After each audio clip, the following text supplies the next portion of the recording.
Hi. So, this is the first time I've had to do this. It was bound to happen at some point. I have to re-record one of my videos. Cool. Um, yeah. So, Voyage of the Dawn Treader. um, it's the next Chronicles of Narnia book, and these videos are going to be posted out of order. It's the next Chronicles of Narnia book, and it's the third movie. If you've seen these movies in theaters before, then you are probably aware of the fact that this movie is not as well liked as the other ones are. The first one is obviously the most well liked. The second one is the next most well liked, just by virtue of it not being the third one. The third one kind of sucks. Um, you know how Caspian is doing that weird thing with his voice in the second one? Well, apparently, at least according to the books, and somebody explained it to me later. The reason why Caspian's voice changes in the third one is because now the Narnians have been helping to raise him. He's supposed to be a lot younger. I got the impression in the books than they chose the actor to play him. So yeah.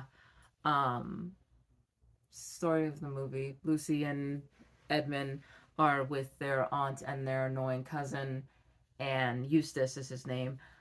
Peter is with their old guardian, and Susan is with their parents in America. Um, yeah.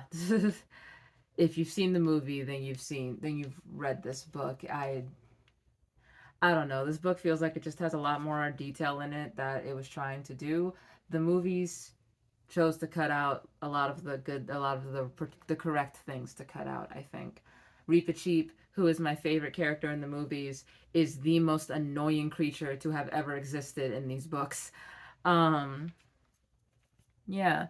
Apparently they get sold as slaves at one point in this book, which doesn't matter because Caspian is the king of Narnia. There's also a map in this one. I think in one of the other videos about Narnia, I complained that there wasn't a map, so I didn't understand where anything was. This book has a map.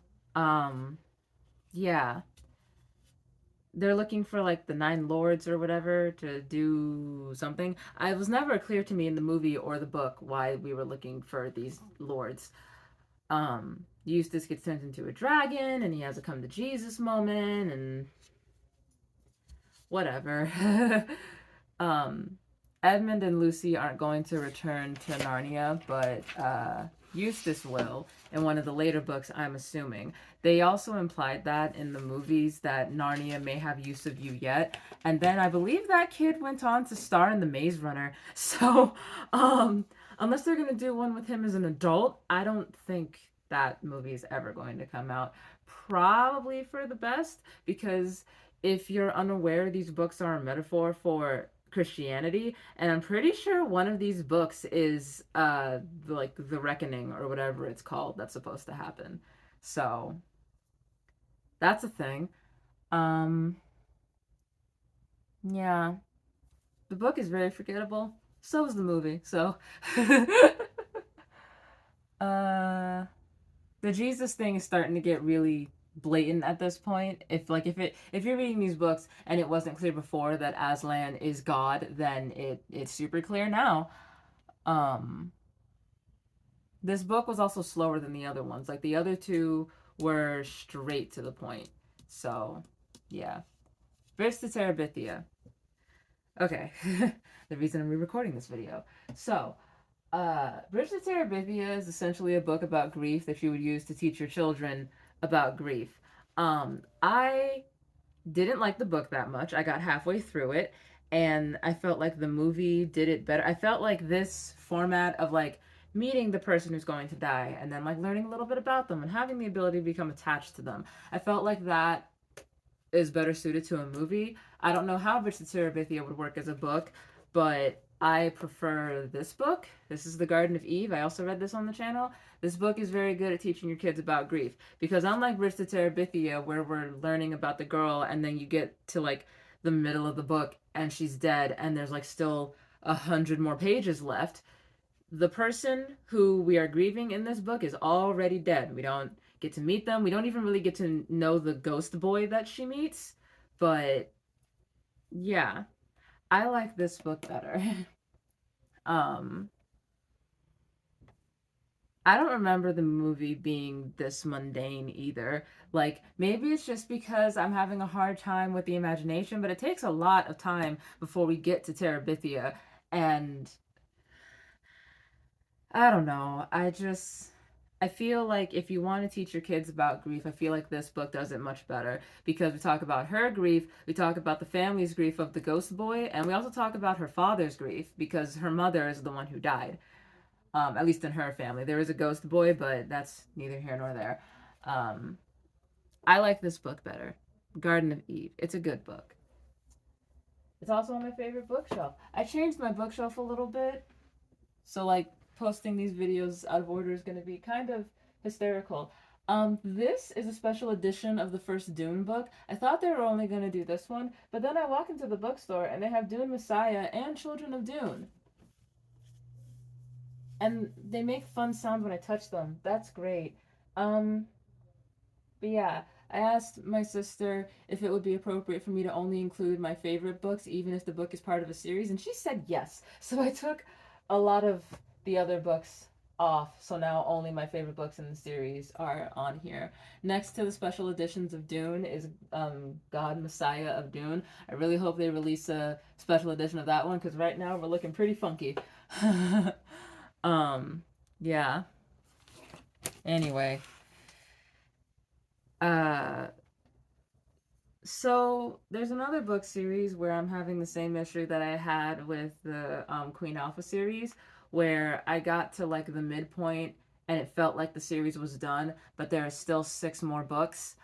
Burning Empire is the next in the Dragon Assassin series. I was so hyped for this series when I first started reading, y'all. I was so excited, but now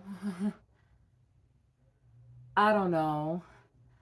It felt like the story that I had come to read about was finished because I was here for a girl and her dragon, her brother dragon.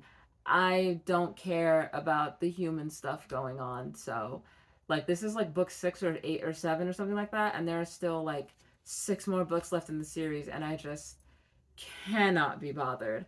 So, um, speaking of which, I should see if the Sea of Rose series is going to have another book in it. It probably will. But anyway, yeah.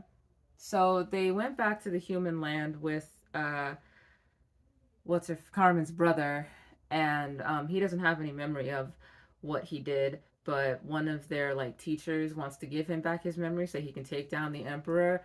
Um, Corwin is kind of remembering what happened, sort of from like in Dragon's Blade, the Dragon's Champion, that book, like how the old version of himself was fighting for the front, I guess. They restore his memories or whatever, and they kill the emperor, and yeah. Um, I don't care. I also don't think Corwin should get any sort of redemption. Because he was a dick to his sister. He's the reason why Carmen was missing an eye. He's missing an eye because Brax took his. And like in this whole description, I don't think I mentioned Brax at once, which was annoying. Um, I spend a lot of time bored on this channel. Just because I find it boring as well doesn't mean that it's bad either. I just don't like it. That's all. Um, I don't care anymore.